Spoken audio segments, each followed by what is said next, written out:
오늘은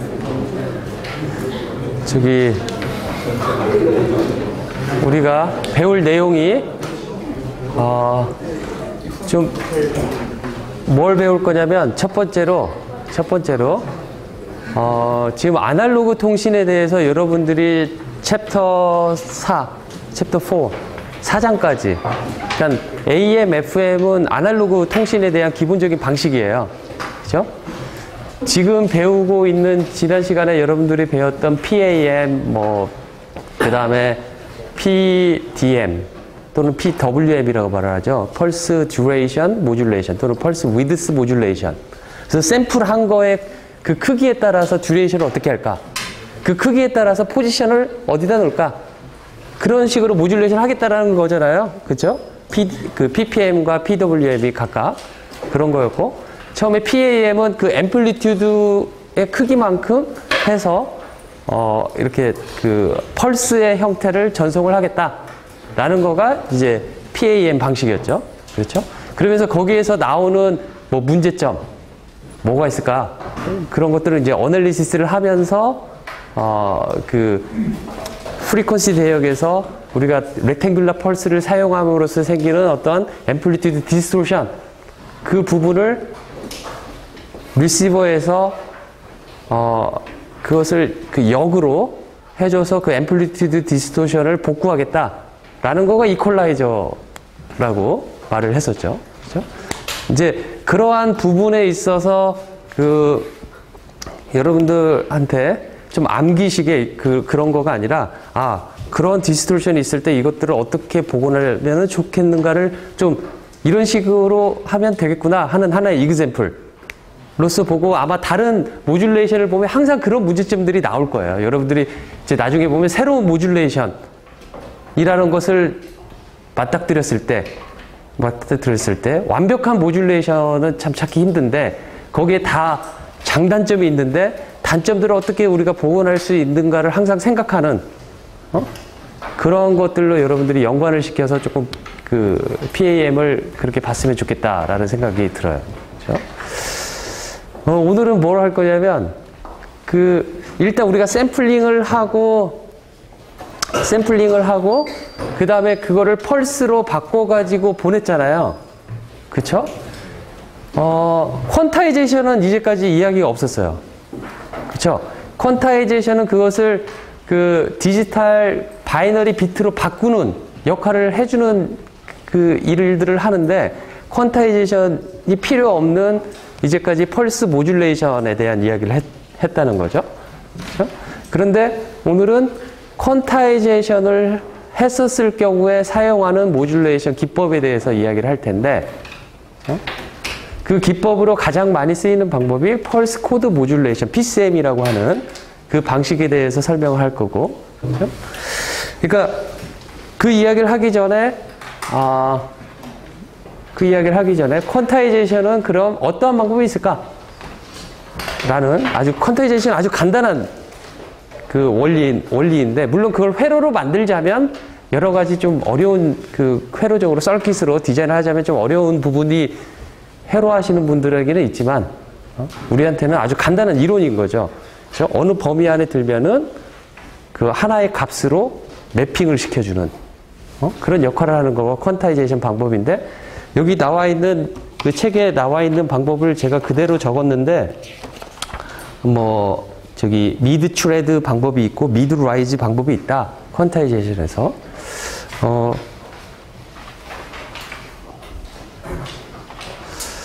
이 차이점이 무엇인지에 대해서 그렇게 심각하게 이야기는 하지 않을 예정이고요. 그렇기 때문에 이런 종류가 있다라는 정도만 알았으면 좋겠다라는 생각이 들고, 그렇게 해서 우리가 지금까지 했던 걸 보면 어떤 아날로그 시그널이 있으면 샘플링을 해서, 그렇죠?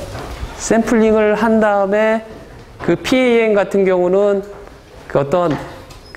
샘플링을 한 다음에 여기에다가 렉탱귤러 펄스를 통과시키면 일종의 그 펄스된 웨이브 폼이 나오는 거였잖아요. 그렇죠? 그래서 이 샘플링을 한 거를 이렇게 H of T를 통해서 보내면은 우리가 이제 모듈레이션 끝. PAM 같은 경우. 그렇죠? PPM이나 PWM 같은 경우는 이 안에서 그 샘플링 된 값을 포지션이라든지 위드스라든지 그런 걸로 매핑하는 어떤 서킷이 들어가야 되겠죠. 조금 더 좀 뭐랄까 좀 스마트한 그런 서킷들이 필요하겠죠. 그 값을 보고 포지션을 어떻게 매핑을 할까라는 그런 것들이 필요하겠지만 일반적으로 그 매핑까지 여기 H of T라는 박스로 넣는다라면은 일단 이렇게 가기 때문에 우리 이제까지 바이너리 비트라는 이야기가 없었죠. 그렇죠? 그런데 이제 우리는 무엇을 배울 거냐면 여기에다가 퀀타이제이션을 할 거예요. 퀀타이제이션을 하면은 예를 들어 이 샘플링 한 값이 x라고 한다라면 x 값은 예를 들어 m of t가 가질 수 있는 모든 전 범위에 있겠죠. m of t가 만약에 이 메시지 시그널이 이런 식으로 되어 있다라면 되어 있어서 우리가 샘플링 한 값들이 이렇게 나온다라면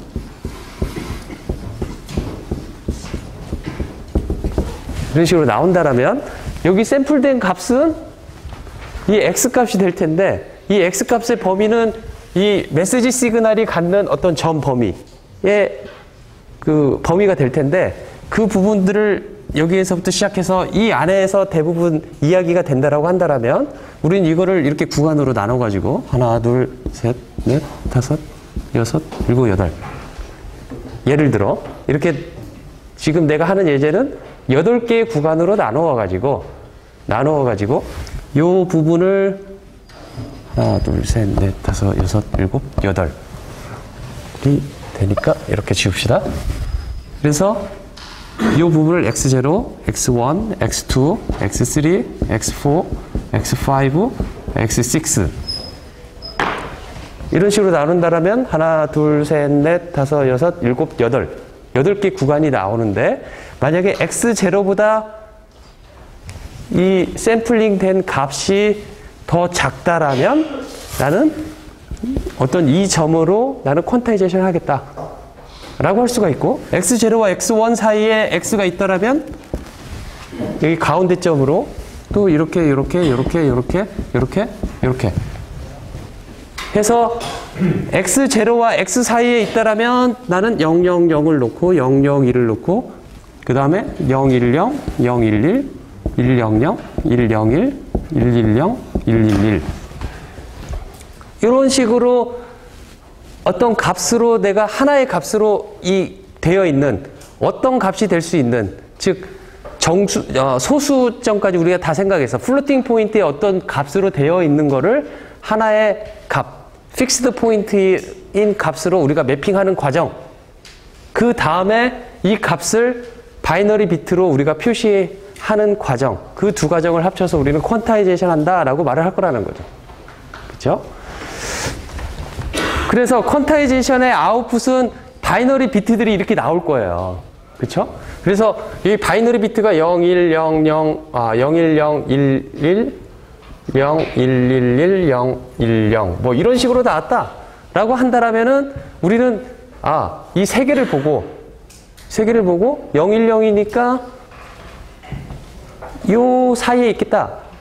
요 사이에 있는 값이 된다라고 우리는 이 값을 보고 알 수가 있겠죠. 그렇죠? 또 110, 111, 010 이렇게 세 개씩 묶어가지고 요거는 굳이 이야기를 하자면 몇 비트 퀀타이제이션이라고 말을 할 수가 있겠어요?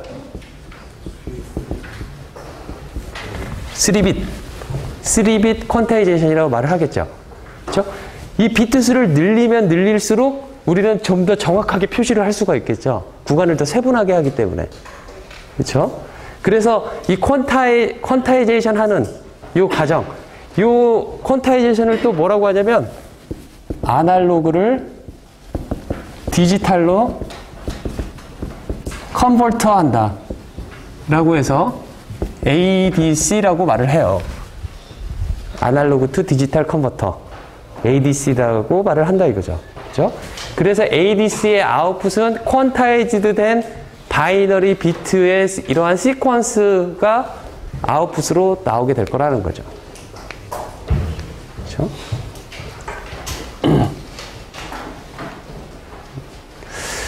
자, 그런데 이제 이 이야기를 조금 이따 더 자세히 이야기를 할 텐데,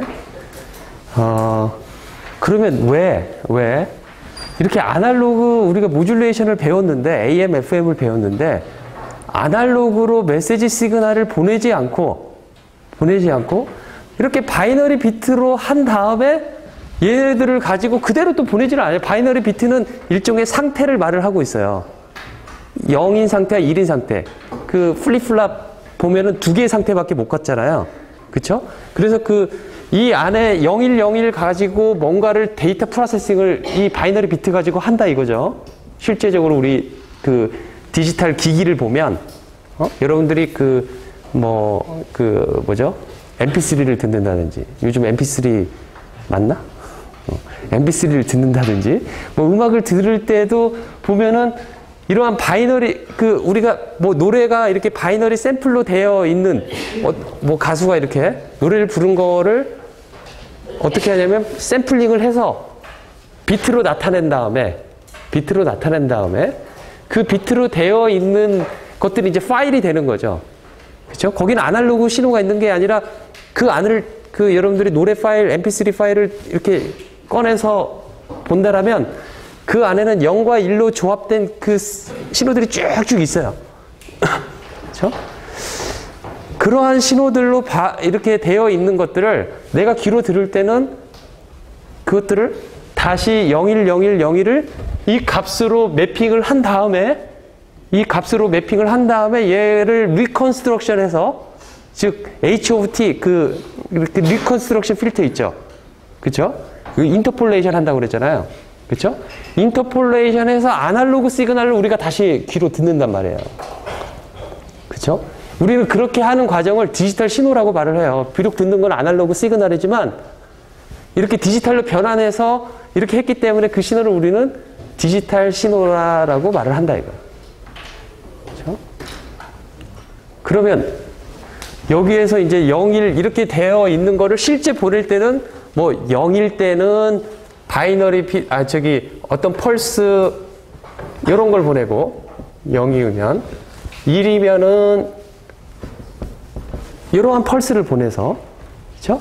그래서 실제 전송되는 신호는 01 이런 바이너리 시퀀스를 이렇게 다시 아날로그 펄스로 다시 변형해가지고 전송을 해요. 전송을 한단 말이에요. 그렇죠? 그러면 받은 사람은 이렇게 펄스가 이렇게 되어 있으면 디지털 빛 0이 왔구나 라고 생각을 하고, 이런 거가 오면은 1이 왔구나 라고 해석을 할 거란 말이죠. 그렇죠? 디텍션을 그렇게 하겠다라는 거예요. 그러면 만약에 이러한 0101 이런 바이너리 비트의 시퀀스를 각 0이 오면 이러한 아날로그 시그널로 매핑을 하고, 바이너리 비트가 1이면은 이런 신호로 내가 매핑을 한다라고 했을 적에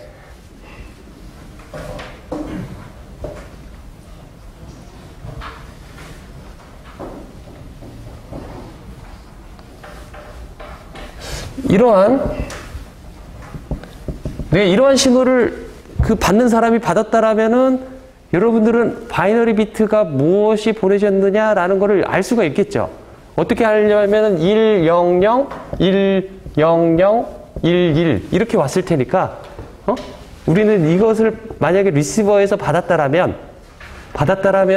100이 왔으니까 이런 매핑을 써가지고 100이니까 요 점을 그렇게 했었구나 하고 나는 이 점으로 아날로그 시그널을 변형을 시켜주고, 그 다음에 100 또 요 X3가 왔구나, 요 점이 왔구나, 그 다음에 011이니까 X2와 X3의 가운데 점, 요 점을 보냈구나 라고 해서 이렇게 보냈으면 3개씩 묶어가지고 아날로그 시그널을 만든 다음에 그것들을 인터폴레이션 해서 원래 아날로그 시그널로 만들겠다라는 거죠. 그렇죠? 그러면 이제 이런 방식들을 지금 거의 다 쓰고 있는데 우리 가전제품 보면은 우리가 듣고 이렇게 뭐 하는 통신기기, 모든 통신기기는 다 거의 이렇게 쓰고 있어요. 그렇죠? FM 라디오, AM 라디오만 빼고. 이제 그것도 이제 나중에 디지털 FM으로 바꾼다 뭐 그런 말도 있어요. 그렇죠? 그러면 이게 여러분들 보니까 좀 번잡스러워 보이지 않아요? 좀 복잡해 왜 그냥 아날로그 시그널을 이제까지 배웠던 AM, FM을 그대로 보내면 되는데 왜 이렇게 다시 퀀타이제이션 해서 요거를 이렇게 디지털 그 비트로 만든 다음에 여기에서 디지털 비트를 다시 아날로그 시그널로 변형시켜서 이걸 보내면 받아서는 이것을 디지털 요런 게 보내졌구나 라고 해석한 다음에 그 다음에 이러한 아날로그 요 점들로 내가 요 점들에서 매핑을 했으니까 요 점들로 다시 바꾼 다음에 걔를 인터폴레이션 해서 아날로그 시그널로 만든다는 거예요. 그렇죠? 이러한 과정들을 즉 아날로그 시그널에서 디지털 시그널로 바꾸는 이 우리 통신 모든 장비가 있는데 왜 이렇게 하겠느냐 라는 거죠. 그렇죠? 왜 이렇게 복잡하게 만들었느냐? 요거의 장점은 그러면 무엇이겠느냐라는 거를 한번 생각해 보자라는 거예요. 그렇죠? 첫째, 요런 게 있으면 아날로그 시그널에 노이즈가 섞여 있잖아요. 그렇죠? 예를 들어 이러한 신호를 보내는데 노이즈가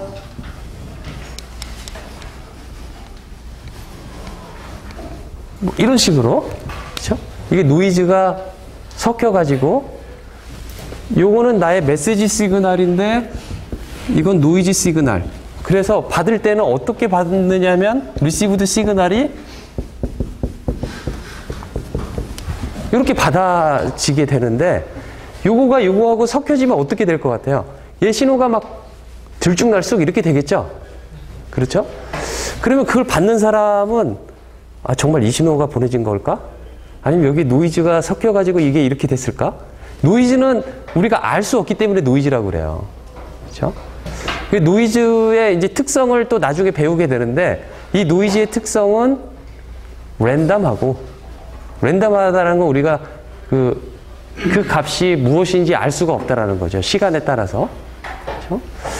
랜덤하고 또한 이러한 전자기기에서 우리가 파워가 들어가는 일렉트릭 서킷에서 파워가 온 하는 순간 우리도 모르는 어떠한 신호들이 계속 발생이 된다라는 거예요. 그렇죠? 그 노이즈에 대한 이유를 우리가 알아낼 수 있다라면은 아마 엄청난 그러니까 이 랜덤한 성격을 디터미니스틱하게 여러분들이 해석할 수 있다라면 노벨상이 되지 않을까 싶어요. 이게 꼭 통신에서만 뿐만 아니라 모든 어떠한 랜덤한 성격을 우리가 디터미니스틱하게 풀어낼 수 있다라면 정말 대단한 결과가 되겠죠. 그렇죠? 근데 아직까지는 이거의 성격을 확률적으로밖에 풀어내지를 못하고 있어요. 확률적으로 풀어낸 건 뭐냐면은 노이즈 신호만 봤더니 그 다음에 오는 값이 무엇인지는 모르겠지만 얘네들의 전체적인 것들을 봤더니 민 값은 0이더라 라는 것과 베리언스 값은 즉 여기에 있어서 민 값이 제로면 제로를 통해서 위아래로 약 70% 정도 되는 그 값들이 이제 우리가 베리언스라고 생각할 수가 있는데 베리언스는 대략적으로 어떻게 되어 있더라.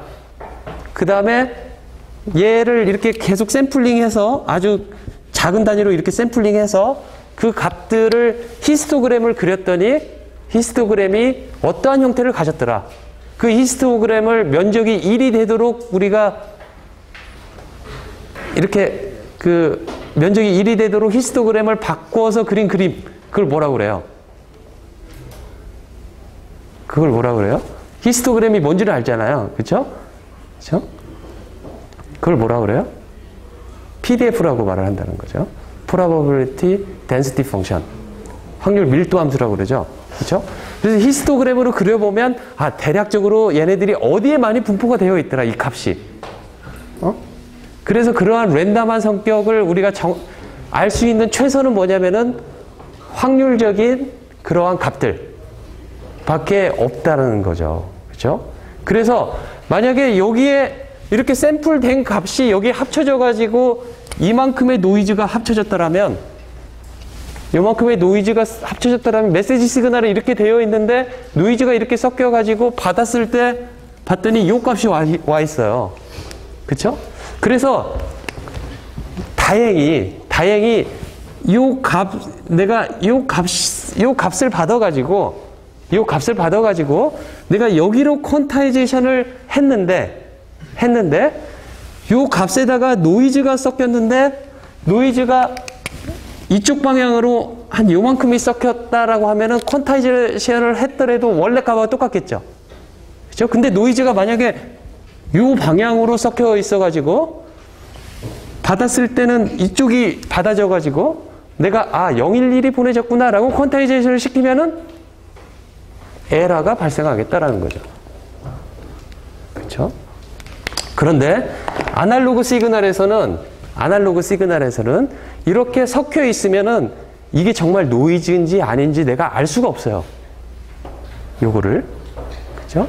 그런데 디지털로 섞여 있으면 내가 여기를 받았는데 실제 값은 이 값인데 노이즈가 섞여가지고 이쪽 옆에 값으로 내가 잘못 디텍션을 할 수가 있음에도 불구하고 이거를 다시 원상태로 코렉션 할 수 있는 방법이 있어요.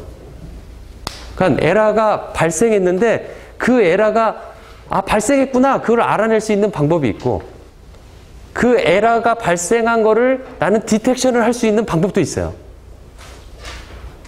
디지털로 바꾸면 예를 들어 010인데 옆으로 가고 011로 내가 받아줬더라면 뭐라고 해석할 수 있냐면은 요 세 번째 비트에 에러가 났구나라고 나는 생각할 수가 있어요. 원 비트가 에러가 났다라고 생각할 수가 있겠죠. 그렇죠? 세 번째 비트가 요 세 번째 비트가 에러가 난 것을 나는 정확하게 노이즈가 있음에도 불구하고 노이즈는 우리가 알아낼 수가 없음에도 불구하고 이쪽 방향으로 이렇게 갔다라는 것을 알지 못함에도 불구하고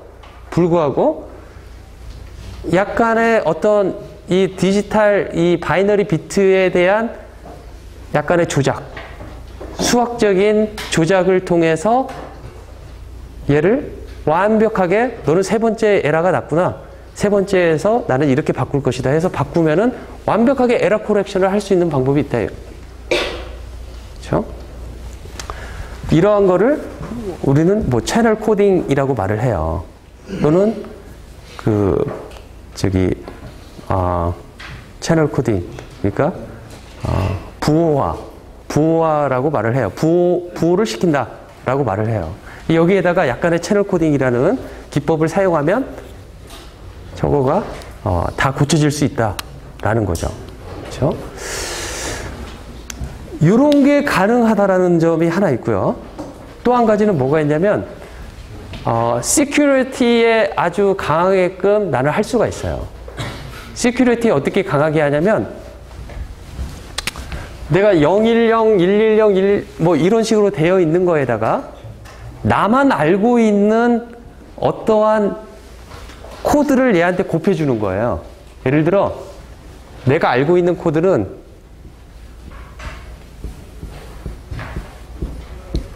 이러한 코드가 있는데 이거는 나하고 받는 사람만 알고 있는 코드예요. 그렇죠? 그래서 보낼 때 얘를 익스클루시브 오어를 해가지고 한 결과를 보낸다라고 생각을 해봅시다. 그러면 받으면은 다시 얘를 똑같이 익스클루시브 오어 하면 원래 신호가 나와요. 받은 거에다가 이 빨간 거를 다시 익스클루시브 오어 하면 그러니까 여기에 바이너리 비트가 예를 들어 B0, B1, B2 해서 여기서 BN까지가 나온 거가 요거를 보냈는데 요 빨간 거, 요 B0, BN 요거에다가 다시 익스클루시브 오어 1, 0, 1, 1, 0 뭐 이러한 것을 요걸 똑같이 리시버에서 다시 익스클루시브 오어 하면은 원래 신호인 요 검정 글씨에 요 값을 우리는 그대로 나올 수가 있다라는 거죠.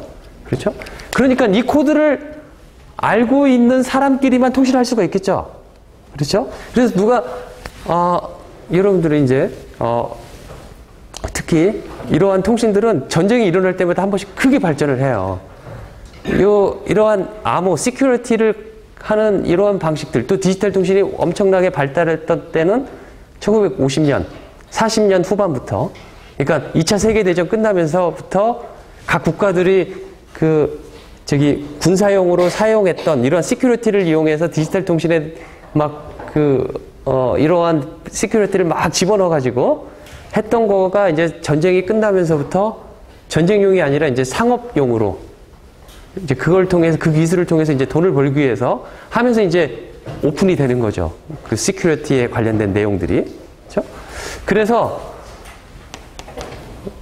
그래서 이 디지털로 바꾸면은 시큐리티에 강한 통신을 할 수 있다.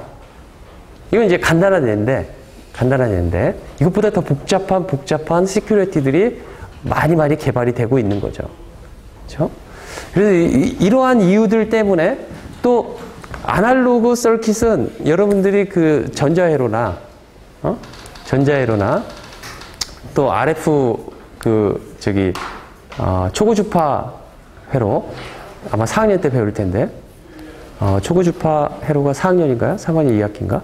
아무튼 지금은 아닐 것 같고 초고주파 회로라든지 또 2학년 때 배웠던 회로 이론 거기에 들어가는 서킷이 차지하는 그러니까 이 어떤 그 보드에다가 그 서킷으로 무엇인가를 구성할 적에 아무리 집적화를 한다고 하더라도 차지하는 면적이 되게 커요.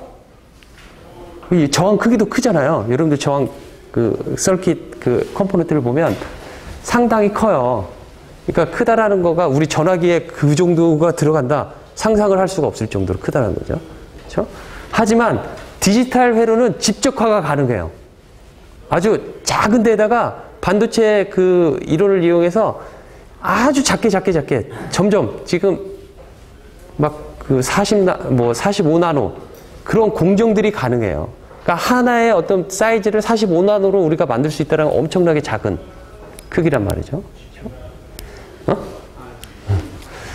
그러한 이점들 때문에 이러한 바꾸고 다시 아날로그 시그널로 바꾸고 뭐 이러한 것들을 굳이 지금 하고 있다라는 거죠. 그렇죠? 여기에서 이렇게 퀀타이제이션 해서 나온 거를 010, 110 해서 이렇게 0이 나오면은 여기 크기를 마이너스 루트 P라고 하고 여기를 루트 P라고 한다라면 이렇게 해서 보내는 방법을 뭐라고 하냐면은 펄스 앰플리튜드 모듈레이션이라고 말을 해요. 펄스 코드 모듈레이션. 펄스 코드 모듈레이션이라고 말을 해요.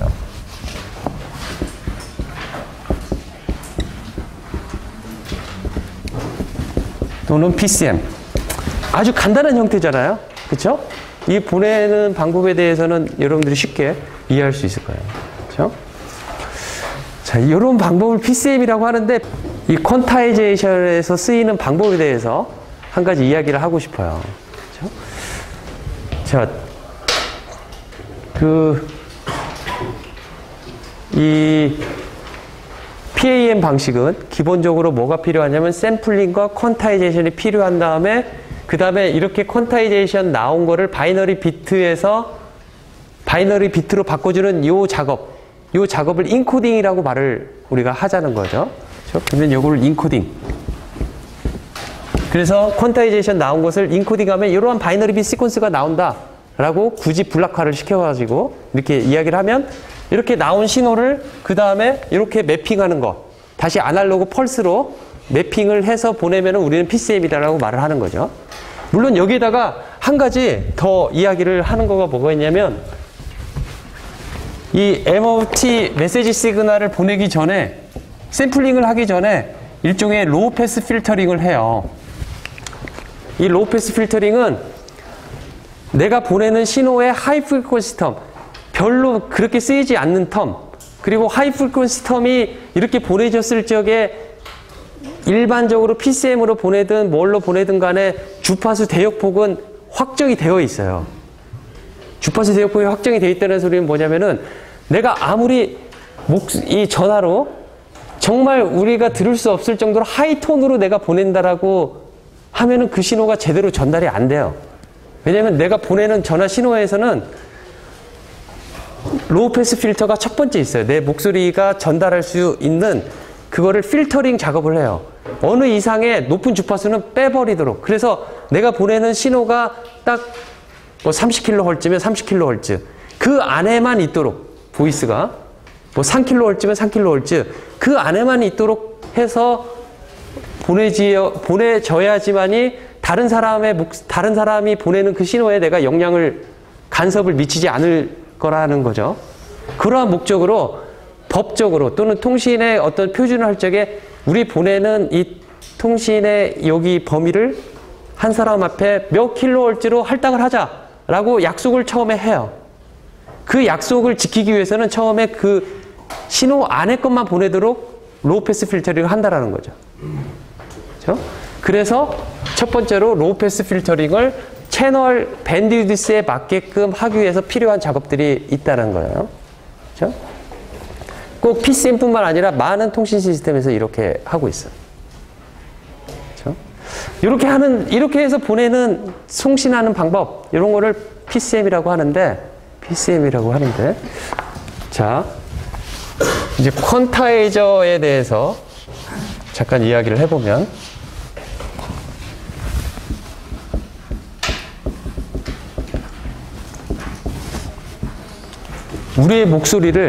우리가 하는 목소리를, 그 마이크로 이야기를 하면서 오실로스코프에다가 연결을 해서 타임 영역에서 시그널을 보면, 그러니까 내가 말을 하면은 이 목소리가 정기적 신호로 바뀐단 말이에요. 정기적 신호라는 것은 볼티지나 커렌트가 앰플리튜드로 나타나는 거죠. 그렇죠? 볼티지라고 이야기를 합시다. 그러면 봤더니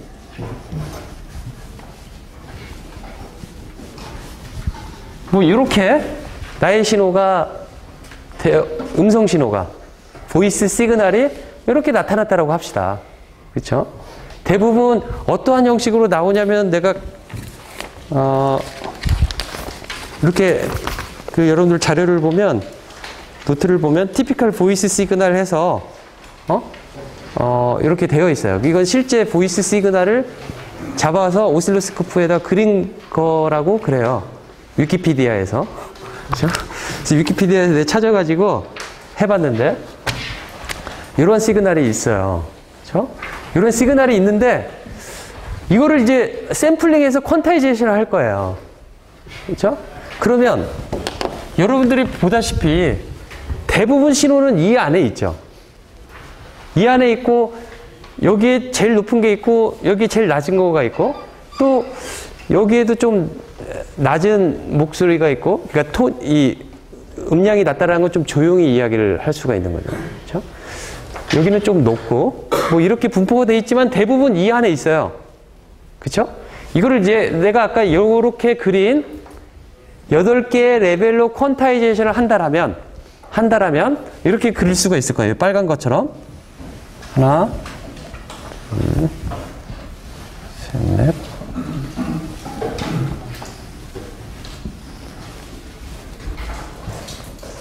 하나,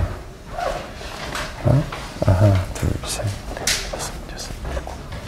이렇게 한번 그려봅시다.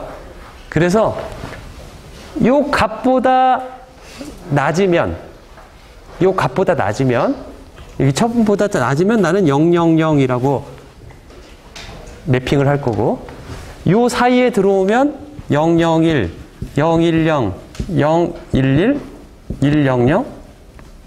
101, 110, 111. 메시지 시그널을 보고 여기서 이제 샘플링을 할 거란 말이죠. 나이키스트 레이트로 샘플링을 할 거예요. 샘플링 한 값을 보고 그 값이 이것보다 작으면 여기 그러니까 일종의 스레스홀드가 되겠죠. 이 값이 X0가 되겠죠. X0가 되면 나는 이것보다 X0보다 작으면 000이라고 퀀타이제이션 바이너리 비트를 바꾸고, 그 다음에 여기서 샘플링 했더니 이 X0와 X1 사이가 돼가지고 나는 001 이렇게 퀀타이제이션을 한단 말이에요. 그렇죠? 그리고 또 이 안에서 보면은 이 안에 들어와 있는 신호는 다 011로 될 거예요. 그쵸? 이 안에 여기는 011이 될 거고 여기는 100이 될 거예요. 그쵸? 그러면 받는 사람의 입장에서는 대부분 이 011과 100 사이 또는 101 여기까지 대부분 신호가 이렇게 분포가 되어 있는데 나는 여기에 있는 부분들은 다 똑같다라고 생각을 할 거란 말이죠. 또 여기 있는 부분들은 다 똑같은 값으로 생각을 할 거고, 그죠? 여기도 다 똑같은 부분을 생각할 거고, 마찬가지로 제일 높은 경우 여기서도 다 똑같은 경우로 생각을 할 거라는 거죠. 그런데 여러분들이 보면 좀 unfair하지 않아요? unfair하다라는 의미는 여기서 자주 발생하는데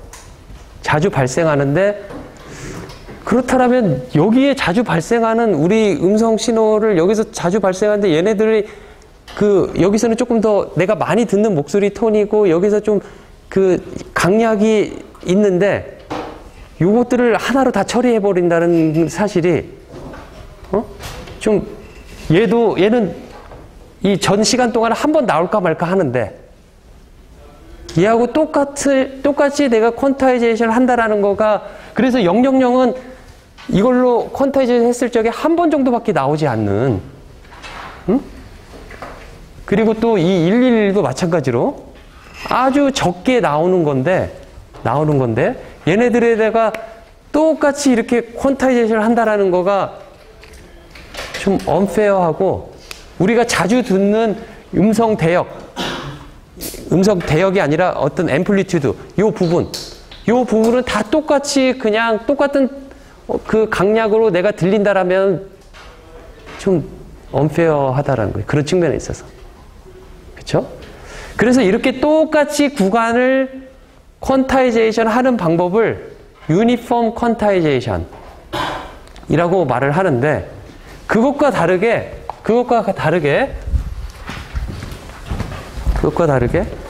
내가 만약에 이렇게 퀀타이제이션 한다라면 어떨 것 같아요? 보세요. 이 부분에 많이 나와 있으니까 이 부분은 좀 더 세심하게 퀀타이제이션 하는 거예요. 파란색으로. 그리고 점점점 이 간격을 넓혀주는 거죠. 그 다음에 파란색 이렇게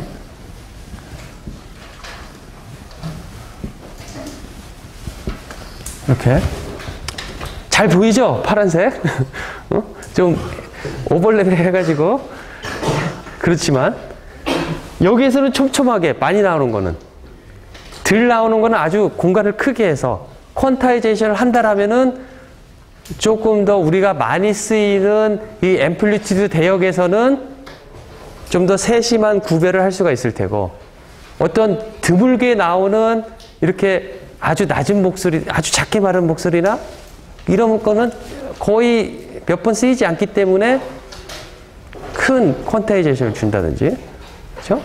그래서 내가 작게 말하는 거하고 정말 작게 말하는 거하고 차이를 못 느끼게 되겠죠. 이렇게 된다라면. 그렇죠? 내가 정말 크게 말하는 거하고 정말 크게 말하는 거하고 비슷하게 느껴질 거라는 거죠. 위에서 보면. 그렇죠? 근데 일반적으로 내가 말하는 부분에서는 내가 이렇게 퀀타이제이션 한다라면은 구별을 일반적으로 말하는 대역에서는 일반적으로 말하는 그 앰플리튜드 레지언에서는 우리가 구별을 좀 더 잘 할 수 있겠다라는 거죠. 그렇죠? 이렇게 하는 방식을 어떤 퀀타이저라고 말을 하겠어요? 아까는 유니폼 퀀타이저라고 말을 한다면 이런 방식은 non uniform 퀀타이저다 라고 말을 한다라는 거예요. 그렇죠? 그러면 non uniform 퀀타이제이션 방식 중에는 많이 쓰이는 방식으로 두 가지 방식이 있어요. 일단 아까 여기 위에서부터 아래까지를 노멀라이제이션을 시킵시다. 편하게 하기 위해서. 얘를 가장 낮게 나오는 점을 0이라고 말을 하고 그래서 얘를 다 올린 거죠. 양수가 되도록. 그 다음에 제일 높은 점을 1이라고 말을 해서 스케일링을 시킨 거죠. 그렇죠? 그래서 이 점이 만약에 마이너스 2가 됐다라면 플러스 1을 해주고 이 점이 3이었다라면 플러스 1을 해준 다음에 3분의 1을 곱해주면 이렇게 0과 1 사이에 있겠죠. 그죠? 그래서 이 인풋 시그널을 V라고, 여기 타임이죠. 그죠? 요거를 퀀타이저에 들어가는 인풋 시그널. 그러니까 이러한 퀀타이저가 있는데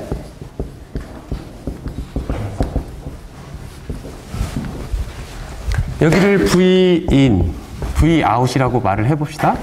그렇죠? 그러니까 Vin은 샘플드 된 시그널들이에요. 그렇죠? 여기에다가 이제 우리는 non uniform 퀀타이저를 적용을 하고 싶어요.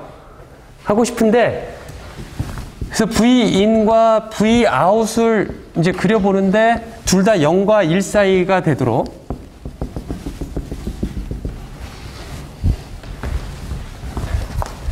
이렇게 이 사이가 있도록 Vin은 0과 1 사이에 있을 테고 Vout도 0과 1 사이가 되어서 퀀타이제이션을 시키는데 만약에 내가 이 Vout은 퀀타이즈드 된 아웃풋을 내가 요렇게 한다라면 요건 아까 유니폼 퀀타이제이션 하는 경우를 나는 이렇게 그릴 거예요. 즉 여기가 2분의 1이면 똑같이 2분의 1로 그러니까 간격이 등 간격이 돼가지고 이거의 슬롭을 보면 슬롭이 뭘 말을 할 거냐면은 이 슬롭 자체가 지금 1분의 1이니까 1 그래서 똑같은 이 스텝 사이즈를 가지도록 이렇게 그릴 거라는 거죠. 그렇죠? 만약에 이렇게 된 거를 내가 만약에 이렇게 한다라면 이렇게 Vin은 이 값인데 Vout이 이렇게 되도록 만든다라면 어떤 거가 될까요? 이 경우는 어떤 경우를 내가 이렇게 그린 걸까요? 퀀타이제이션 하기 전에는 이렇게 0과 1 사이에 분포가 되어 있는데 이 지금 non uniform 퀀타이저라는 거를 통과시키기 위해서 Vin이 이렇게 0과 1 사이에 분포되어 있는 거를 이런 식으로 내가 바꿔서 즉 2분의 1이었을 때 2분의 1이 아니고 이러한 값을 갖도록 즉 여기가 예를 들어 4분의 3이라고 말을 합시다. 예를 들어 좀 더 큰 값을 갖도록 그래서 나의 주로 신호가 여기와 Vin의 요 사이에 있다라면 요 값들이 더 이렇게 촘촘하게 되어 있는 거죠.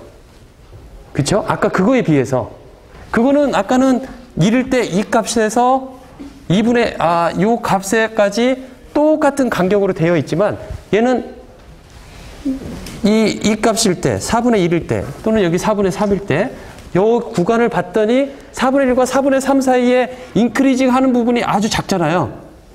그쵸? 그러니까 이것을 보면 촘촘하게 돼 있다라는 거죠. 그쵸? 아까 말한 대로 파란색처럼 자주 나오는 거를 더 우리는 촘촘하게 하는 것처럼 그렇죠?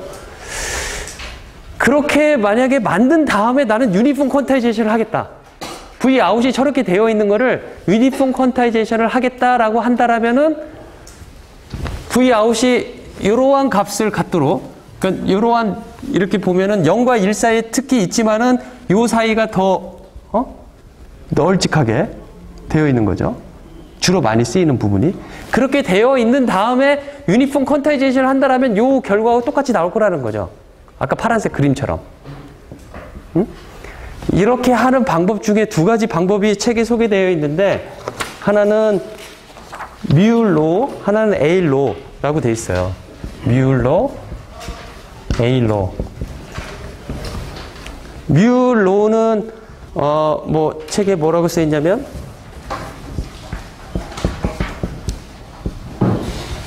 책대로 한다라면은 인풋 시그널이 M이 되고 여기가 V가 되네요. 그렇죠? 그 다음에 ln 1 플러스 mu M 이러한 식으로 이 그림을 그리겠다라는 거고요. 하나는 뮤 값에 따라서 또 하나는 A 로라는 거는 좀 복잡한데?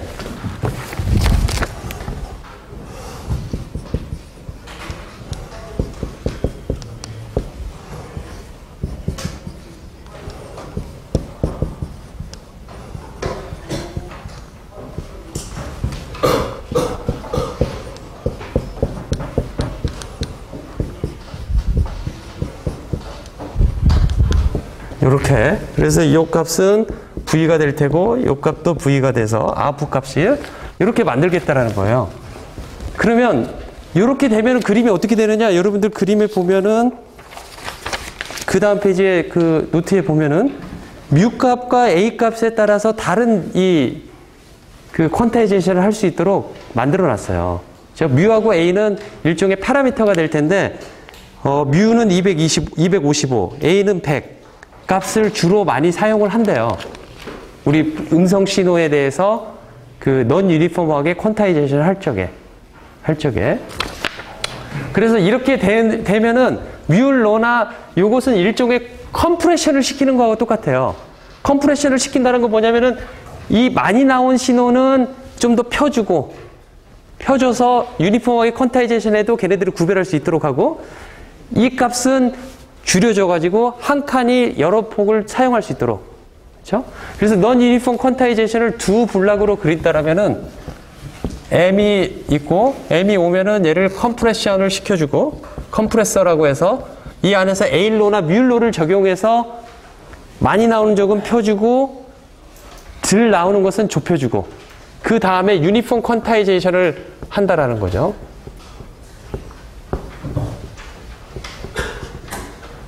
그러면 요 한 블럭을 뭐라고 하냐면 우리는 넌 유니폼 퀀타이저다 라고 말을 할 거라는 거죠.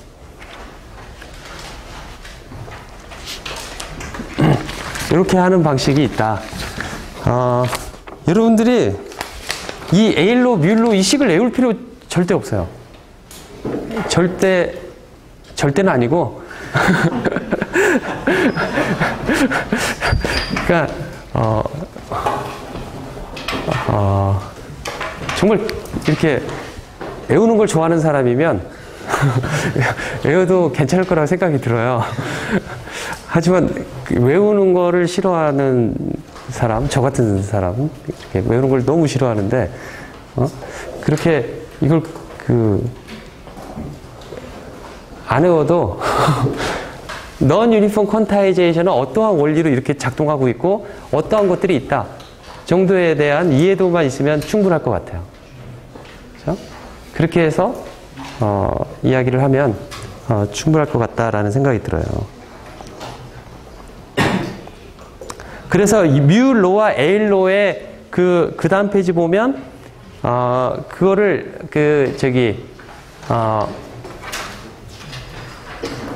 미분을 취해봤어요. 즉 미분이라는 건 뭐냐면은 이렇게 되어 있는데 V 이렇게 되어 있는데 D V DM 이렇게 얘를 M에 대해서 미분을 해봤어요. 그 소리는 뭐냐면 이렇게 해본다는 건 우리가 뭘 할 수가 있어요. V가 증가할 때 M은 얼마만큼 증가할까? 라는 걸 알 수가 있죠. 그쵸? 이건 뭐냐면은 이 컴프레션을 우리가 얼마나 많이 한 것일까? 그걸 우리가 알 수가 있다라는 거죠. 그쵸? 그래서 요 각각을 V가 증가할 때 M이 어떻게 증가해? 그거에 인버스를 하면은 M이 증가할 때 V는 얼마만큼 증가할까? 라는 걸 또 역으로 알 수가 있겠죠. 그쵸? 그거를 그거를 구해보면 그 다음 페이지에 나와 있는 이러한 식으로 나오겠다라는 거죠. 그쵸?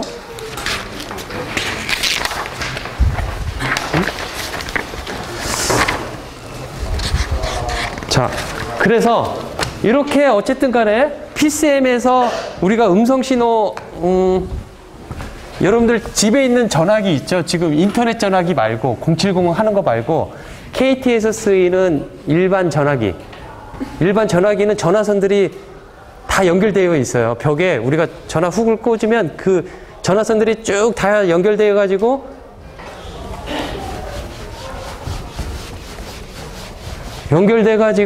어떻게 할까요? 통신을. 예를 들어 제가 제 사무실에서 대전에 있는 어느 연구소에 전화를 걸면 그게 어떻게 연결이 될까요? 전화선이 막 그쪽하고 연결이 돼 있을까? 그러니까 내 그 오피스에 있는 전화선에 훅이 있는데 그 훅에다가 전화를 딱 꼽으면 그 훅 뒤에는 뭐가 있냐면 트위스티드 페어, 구리선이 트위스티드 페어라는 건 두 개 선이 돼 있어요. 하나는 오는 거, 하나는 가는 거. 서로 간섭 없이 되도록 트위스티드 페어로 되어 있어요. 오고 가는 거가. 그렇죠? 집에서 쓰는 케이블 TV 같은 경우는 원웨이에 그냥 케이블 하나밖에 없어. 트위스티드 페어가 아니라. 그러니까 그냥 바다만 보는 거죠. 그렇죠? 요즘 그게 조금 바뀌어가지고 우리가 원하는 거를 원하면은 그쪽에서 그 데이터를 보내주는 그런 투웨이 방식도 요즘 그 하나의 케이블 안에다가 주파수 할당을 달리해서 그 안에서 프리퀀시 디비전을 해서 내가 가는 방향, 약간의 데이터를 보내는 방식도 쓰이고 있지만 과거에는 그냥 일반적으로 내가 텔레비전 켜서 그것만 보는 거였잖아요. 그렇죠? 그 원웨이였지만 전화선 같은 경우는 트위스티드 페어가 돼 있어가지고 하나는 받는 거, 하나는 보내는 거를 이렇게 쓰이게끔 돼 있다는 거죠. 그렇죠? 그러면 내 오피스에 있는 훅 하면 그 뒤에 이제 트위스티드 페어가 이렇게 쭉 있는데 그거를 대전에 있는 어떤 연구소에다 전화를 하면은 그 트위스티드 페어가 거기까지 연결이 되어 있겠냐는 거죠. 그렇죠? 그렇다면 우리나라에 집인된 사람하고 나는 다 연결이 돼 있어야 된다는 거죠. 그래야지 전화가 가능하다는 거가 되겠죠. 금방 그 이야기에 따르면. 그렇죠? 그런데 실제 전화는 이제 그렇게 되어 있지 않고, 그렇죠? 그렇게 되어 있으면 우리가 상상을 얼마나 복잡한 선들이 되어 있는지 상상할 수가 있을까요? 그렇죠? 근데 그렇게 되어 있지 않고 내 전화선이 우리 학교 같은 경우 3290으로 시작하는 애들은 다 한 곳으로 다 모아지게 되어 있어요. 그래서 여러 사람들이 버스에 한 대 타잖아요. 그렇죠? 얘네들이 버스에 딱 타 있어요. 그리고 걔네들은 스위치로 연결이 되어 있어요. 스위치가 되어 있는 거죠. 그래서 스위칭으로 이 신호가 오면 그 신호에 내 번호가 있는 거가 하나의 그 스위칭 각각 연결되어 있는 식별자가 되어 있어서 스위칭으로 딱깍딱깍 하는 거죠. 각 가정에서도 되어 있는 거가 그 사람 집이 딱 되어 있는 게 아니라 그 지역의 어떤 버스, 그 전화국이 관리하는 버스에 다 실어 보내는 거죠. 선들이. 일단 거기까지는 데디케이티드 되어가지고 그 버스까지는 다 연결이 되어 있는 거죠. 그러면은 내가 02를 눌렀다 그러면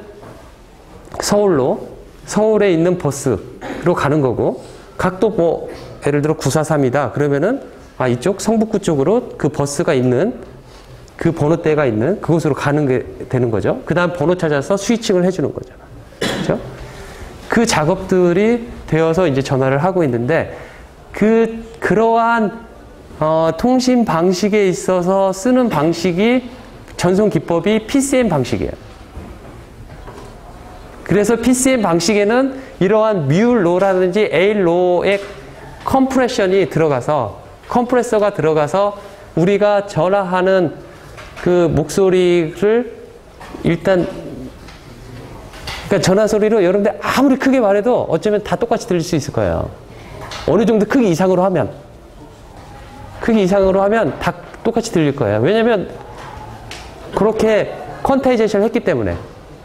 아무리 내가 작게 말해도 작게 말한 거는 다 똑같은 작게 말한 소리로 퀀타이제이션이 돼 있어요. 그렇죠? 근데 일반적인 목소리는 세분화돼서 퀀타이제이션을 했기 때문에 우리가 어느 정도 다 그 강약을 들을 수 있겠다라는 거죠. 그렇죠? 그런 방식이 PCM이 되겠다라는 겁니다. 질문 있어요? 네. 크고 작게 말하는 게 진폭 문제잖아요. 그렇죠. 근데 아까 LPF 같은 경우는 프리퀀시를 잘라내는 거잖아요. 네. 그렇게 되면 크고 낮은 문제가 아니라 그렇죠. 관련 그렇죠. 네. 네, 맞아요. 그걸 헷갈리면 안 되는 거가 크게 말하고 작게 말하는 거를 내가 볼륨의 앰플리파이어를 조정을 하기 때문에 정기적 신호, 그러니까 타임 도메인에서 말하는 그 높낮이를 말을 하는 거고, 리컨스트럭션, 그 로우 패스 필터를 처음에 하는 거는 이 트위스티드 페어 구리선으로 가는 거가 담당할 수 있는 밴드위드스가 있어요. 걔는 어느 이상의 밴드위드스 통과를 못해요. 그러니까 그 트위스티드 페어의 그거의 어떠한 캐릭터리스틱이 되겠죠. 그렇죠? 걔 캐릭터리스틱에 맞게끔만 보내는 거죠.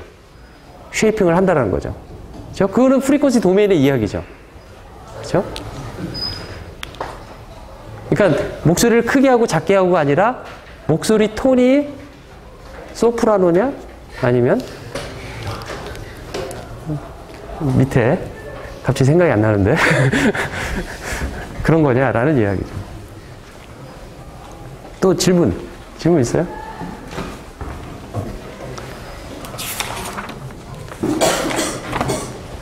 자, 뭐 여러 가지 인코딩해서 코드월드라는 말을 썼고 이렇게 세 비트로 아까 000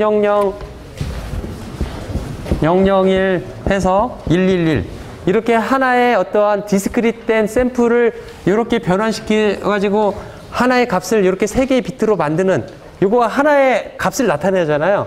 그렇죠? 이렇게 된 것을 코드월드라고 말을 해요. 코드월드. 이것은 3비트로 된 코드월드가 되겠죠. 그렇죠? 그래서 3비트의 코드월드다 라고 한다라면은 2의 3승은 8 레벨이 나오게 된다라는 거죠. 그렇죠? 그래서 요 전체 길이, 이 전체 개수, 요것을 코드워드 랭스라고 말을 할 건데,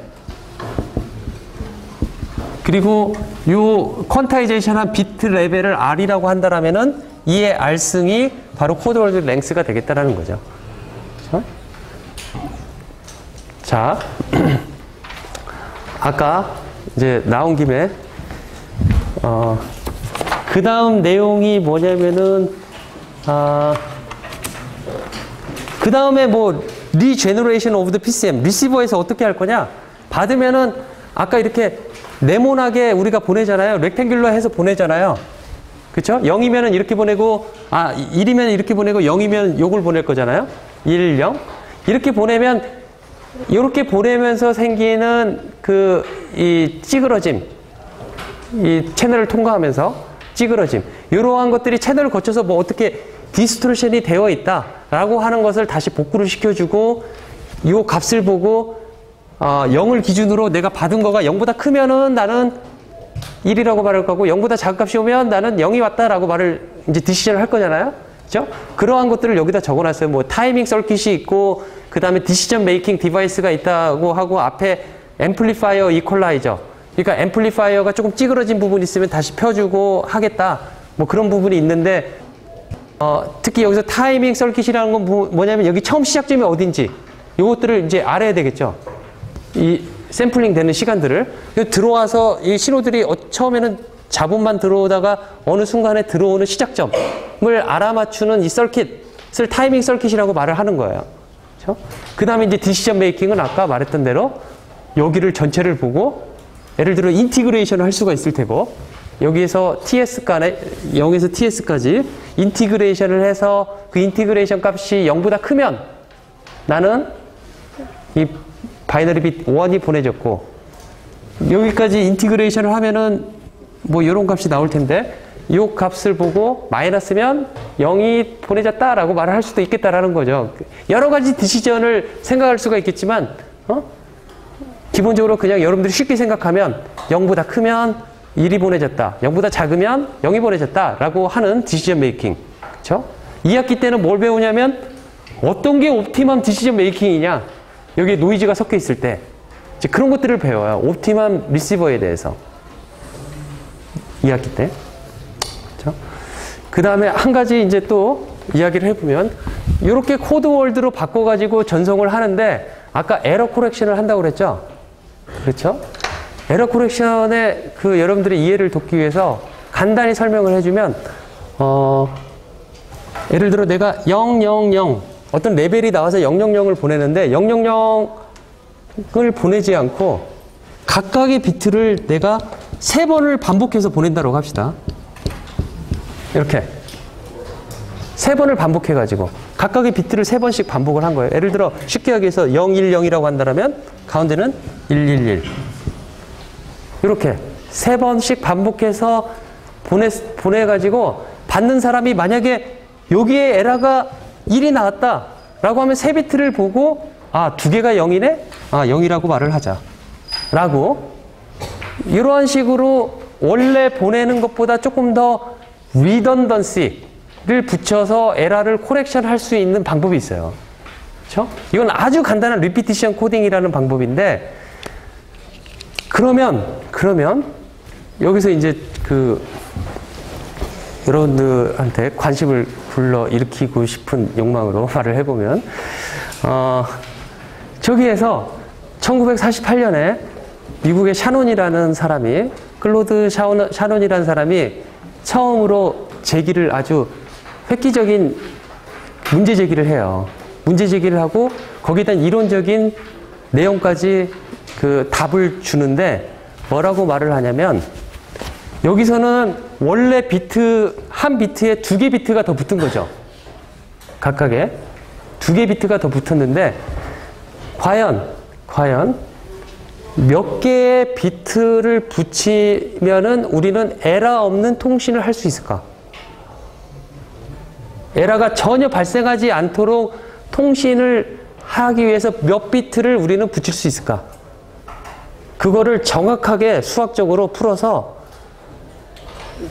노이즈 채널이 이러한 상황에 있을 적에 이렇게 아까 말했던 그러한 노이즈 상황에서 그런 노이즈 상황은 뭘 알고 있냐면 민값과 베리언스 값 그 다음에 히스토그램 그 3가지를 알고 있다는 상황에서 그 상황은 우리가 알 수가 있어요.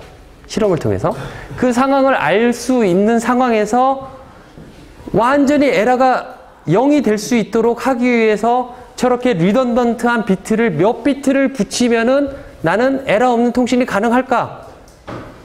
라는 바운드, 그 정확한 값을 딱 구해줘요. 1948년에. 그쵸? 그리고 리던던트 비트를 여긴 2개 비트를 붙였지만 2개 비트를 나는 어떻게 붙였냐면은 그냥 반복했잖아요. 그쵸? 반복하지 말고 조금 더 수학적으로 그 에러의 그거를 좀 더 코렉션하고 디텍션 할 수 있는 방법은 알려주지 않고 샤논은 뭐라고 말했냐면 여기서 한 비트에서 2개 비트를 붙였는데 2개 비트를 고치면은 너는 에러를 어느 정도까지 너는 할 수가 있어 라는 지표를 정확하게 주는 거고 2개 비트를 어떻게 붙일 것인지는 너네들이 알아서 고민을 해봐라 해서 그 비트 수에 따른 에러의 그 확률값, 정확한 값, 그 값을 우리는 샤논 바운드라고 이야기를 해요. 그래서 1948년 이후부터 지금까지 디지털 통신의 주요한 논제가 뭐였냐면 샤논 바운드에 근접하기 위한 방법들이 무엇이 있는가? 디지털 통신에서는. 그래서 이 리던던트 비트를 어떻게 하면 이피션트하게 효율적으로 붙일 수 있는 방법이 무엇이 있을까? 그러한 것들이 주요한 난제가 됐는데 2000년대 이전에 10년 이전에 샤논 바운드에 다 그 접근을 하는 이러한 붙이는 방법들이 나오게 됐어요. 그러면서 이제 새로운 그 샤논의 그러한 방법들을 뛰어넘을 수 있는 여러 가지 이제 새로운 영역들이 이제 나오고 있는 거죠. 그래서 크게 1948년부터 정확히 말하면 1993년에 어떤 획기적인 뭐가 나오는데 그 이후로도 그것과 다른 여러 가지 방법들이 샤논 바운드를 맞추는 여러 가지 방법들이 나오는데 98년에 또 획기적인 거가 나오고 그렇죠? 93년, 98년 그 이전까지는 요거가 어떻게 붙이는 거에 대한 이야기가 나온 반면 그 이후로는 이제 또 다른 아주 새로운 그 여러 가지 통신의 이제 알고리즘에 관련된 문제들이 새롭게 막 지금 펼쳐지고 있다라는 거예요. 그렇죠? 이 통신에 대한 지금 이제 현 히스토리와 지금의 문제라고 이야기를 하고 싶어요. 재밌죠? 그러면 오늘이 수요일, 다음 주 월요일 날 보도록 할게요.